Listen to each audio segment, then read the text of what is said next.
சிவாய நம. திருச்சிற்றம்பலம். சைவத்திற்கு மேல் சமயமில்லை, உள்ளதே சிறக்கும் அல்லது தோன்றாது. நான் உங்கள் அஸ்ட்ரோ சின்னதுரை, புலிமிசைபுத்தூர், பெரம்பலூர் மாவட்டம். மகர ராசி ஆவணி மாத பலன் 2026. நிகழும் மங்களகரமான பராபவ வருடம் தமிழ் மாதங்களில் 5வது மாதம் ஆவணி மாதம். மகர ராசிக்காரர்களுக்கு எப்படிப்பட்ட கிரக நிலைகள் இருக்கிறது, அதனால் என்ன பலன்கள் ஏற்படும், இந்த மாதம் செய்யக்கூடிய வழிபாடுகள் என்ன, பரிகாரங்கள் என்ன என்பதை பற்றி இந்த காணொலியிலே பார்ப்போம். இது போன்ற தொடர்ந்து தமிழ் மாத ராசி பலன்களை தெரிந்து கொள்ளவும், ஜோதிட தகவல்களை தெரிந்து கொள்ளவும் நமது சேனல் அஸ்ட்ரோ சின்னதுரை சப்ஸ்கிரைப் செய்து கொள்ளுங்க, லைக் பண்ணுங்க, நண்பர்களுக்கு ஷேர் பண்ணுங்க.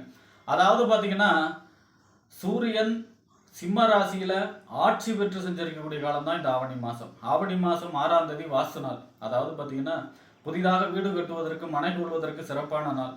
வருஷத்துக்கு 8 நாள் தான் வாஸ்து நாள் வரும். அதில் ஆவணி மாதம் வளர்பிறையில் முகூர்த்த நாளில் வருது, மிக அற்புதமான நாள். அடுத்தது ஆவணி மாதம் 11ஆம் தேதி வரலட்சுமி விரதம். அன்றைய தினம் விரதம் இருந்து மகாலட்சுமியை வழிபாடு செய்கின்றோம். மகாலட்சுமிக்கு விரதம் இருந்து பெருமாள் கோயில் சென்று தாயார் சன்னதியிலே மல்லிகை பூ சாற்றி அல்லது தாமரை மலரை சாற்றி நெய்விளக்கேற்றி வழிபாடு செய்ய வேண்டும். அல்லது வீட்டிலேயே பார்த்தீங்கன்னா ஒரு மகாலட்சுமி படம் வைத்து விரதம் இருந்து ஒரு நெய்விளக்கேற்றி தாமரை மலர்களால் 108 அல்லது 1008 அர்ச்சனை போற்றி சொல்லும் பொழுது வீட்டிலே செல்வ செழிப்பு, செல்வ வளம் உண்டாகும். அடுத்ததாக பார்த்தீங்கன்னா, ஆவணி மாதம் 19ஆம் நாள் சனி ஜெயந்தி, சனீஸ்வர பகவான் பிறந்தது. அப்போ பார்த்தீங்கன்னா, அன்றைய தினம் நவகிரகத்தில் சனிக்கு மேற்கு பார்த்து சென்ட்ரலில் இருப்பார். நவகிரகத்தில் ஒரு கருப்பு வஸ்திரம் சாத்தி நல்லெண்ணெயில் தீபம் ஏற்றி வழிபாடு செய்கிறதும், காலபைரவருக்கு ஒரு விளக்கேற்றி வழிபாடு செய்கிறதும், அல்லது பொதுவாக சிவன் கோயில் ஒரு நல்லெண்ணெயில் ஒரு தீபம் ஏற்றி வழிபாடு செய்கிறதும் சனியுடைய பாதிப்பிலிருந்து குறையும். ஏன்னா மகர ராசியை பொறுத்த வரைக்கும் ராசிநாதனே சனி தான். அன்றைய தினம் கண்டிப்பாக சிவன் கோயிலில் ஒரு நல்லெண்ணெயில் தீபம் ஏற்றி வழிபாடு செய்வது சிறப்பு. அடுத்ததாக பார்த்தீங்கன்னா, ஆவணி மாதம் 26ஆம் தேதி செவ்வாய் ஜெயந்தி. செவ்வாய் நவகிரகத்தில் செவ்வாய் பிறந்த நாள். அன்றைய தினம் பார்த்தீங்கன்னா, நவகிரகத்தில் சென்ட்ரலில், அதாவது தெற்கு பார்த்து சென்ட்ரலில் இருப்பார் செவ்வாய். அவருக்கு சிவப்பு வஸ்திரம் சாத்தி நெய்விளக்கேற்றி வழிபாடு செய்கிறதும், அல்லது முருகப்பெருமானுக்கு ஒரு நெய்விளக்கேற்றி வழிபாடு செய்கிறதும், அல்லது வீரபத்திர சாமிக்கு ஒரு நெய்விளக்கேற்றி வழிபாடு செய்கிறதும், அல்லது மதுரை வீரனுக்கு ஒரு நெய்விளக்கேற்றி வழிபாடு செய்கிறதும், பெருமலை முத்தையாவுக்கு ஒரு நெய்விளக்கேற்றி வழிபாடு செய்கிறதும், இவங்க எல்லாமே செவ்வாயோட அம்சம். அப்போ இவர் இந்த மாதிரியான வழிபாடுகள் செய்யும் பொழுது செவ்வாயுடைய அனுகிரகம் கிடைக்கும். செவ்வாயுடைய அனுகிரகம் கிடைச்சாதான் நிலம் இட சம்பந்தமான யோகம் கிடைக்கும், சகோதர ஒற்றுமை ஏற்படும், தைரியம் கிடைக்கும், அதே போல் அரசியலில் வெற்றி கிடைக்கும். அடுத்ததாக பார்த்தீங்கன்னா, ஆவணி மாதம் 28ஆம் தேதி விநாயகர் சதுர்த்தி. அன்றைய தினம் விரதம் இருந்து விநாயகர் பெருமானை வழிபாடு செய்ய வேண்டும். அவருக்கு பிடித்த கொழுக்கட்டை மற்றும் கடலை நைவேத்தியம் செய்து பக்தர்களுக்கு தானம் கொடுக்கிறது.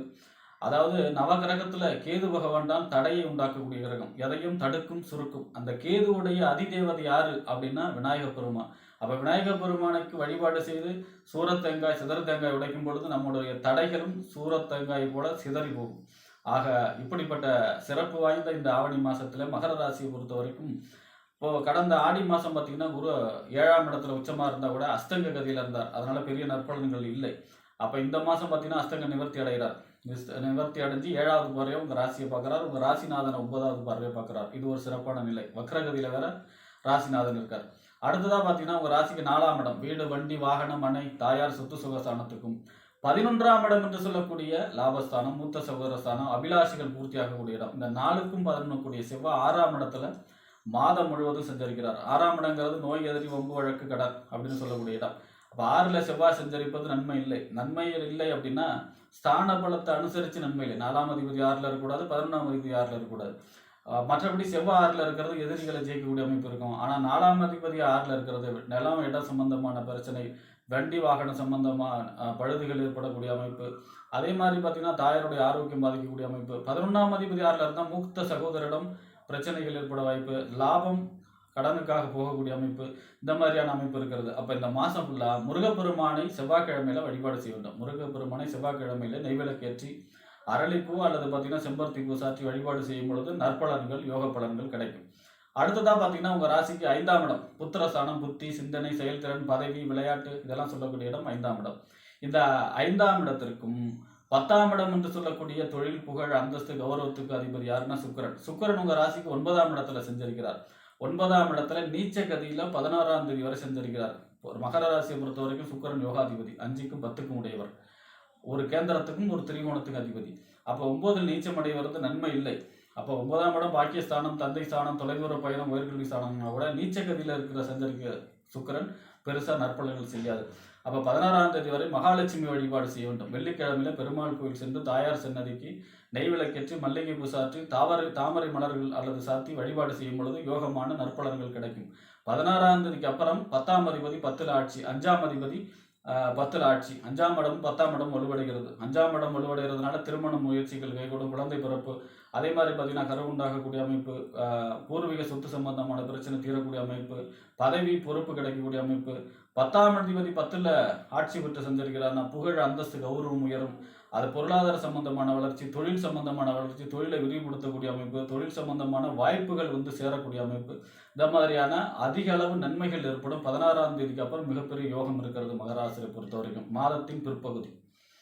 அடுத்ததாக பார்த்தீங்கன்னா உங்கள் ராசிக்கு 6ஆம் இடம் நோய் எதிரி வம்பு வழக்கு கடன் உத்தியோகஸ்தானம். 6ஆம் இடத்திற்கும் 9ஆம் இடம் என்று சொல்லக்கூடிய தந்தை ஸ்தானம், பாக்கியஸ்தானம், தொலைதூர பயணம், உயர்கல்வி ஸ்தானத்துக்கு அதிபதி யாருன்னா புதன்.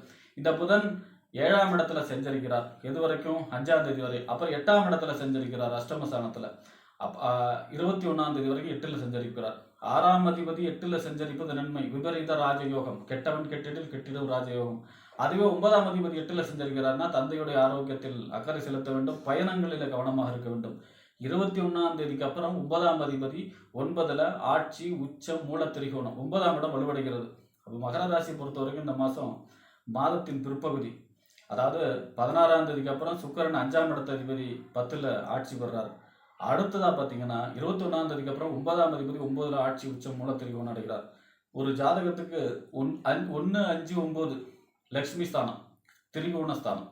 அப்போ இந்த மாதம் உங்களுக்கு 5ஆம் இடமும் 9ஆம் இடமும் மாதத்தின் பிற்பகுதி ஆட்சி உச்சம் ஆகிறதுனால எதிர்பாராத நன்மை, அதிர்ஷ்டம், பொருளாதார வரவு, திருமணம் போன்ற சுபகாரியங்கள், வீடு கட்டக்கூடிய, நிலம் வாங்கக்கூடிய அனைத்து விதமான சுபகாரியங்களும், நினைத்த காரியங்கள் எல்லாம் கைகூடக்கூடிய மாதமாக ஆவணி மாதத்தின் பிற்பகுதி பிரமாதமாக யோகத்தை கொடுக்கக்கூடிய அமைப்பில் இருக்கிறது.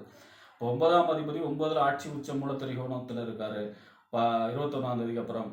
அடுத்தது பார்த்தீங்கன்னா 10ஆம் அதிபதி 10ல் ஆட்சி, 5ஆம் அதிபதியும் அவர் தான். அப்போ அது திரிகோண ஸ்தானம் வலுவடைகிறதுனால, கேந்திர ஸ்தானங்கிறது உழைப்புக்கேற்ற ஊதியம், திரிகோணங்கிறது உழைப்பில்லாமல் ஊதியம். அதாவது பார்த்தீங்கன்னா எதிர்பாராத அதிர்ஷ்டம், நன்மை, லக்ஷ்மி ஸ்தானம், செல்வ வளத்தை கொடுக்கக்கூடிய இடம்.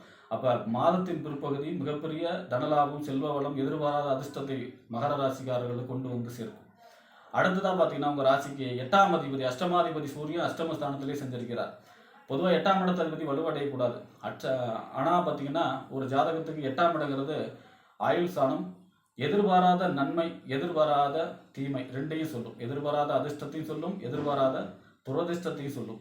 அப்போ பார்த்தீங்கன்னா கேதுவோட சேர்ந்து செஞ்சிருக்கிறார். கேது எதையும் தடுக்கும், சுருக்கும். அதனால பெரிய கெடுபலன்கள் அஷ்டமாதிபதியால் ஏற்படுத்தாது. ஆனாலும் தந்தையுடைய ஆரோக்கியத்தில் அக்கறை செலுத்த வேண்டும், அரசு சம்பந்தமான விஷயங்களில் கவனமாக இருக்க வேண்டும், தந்தை வகைராக்கிட்ட கவனமாக இருக்க வேண்டும்.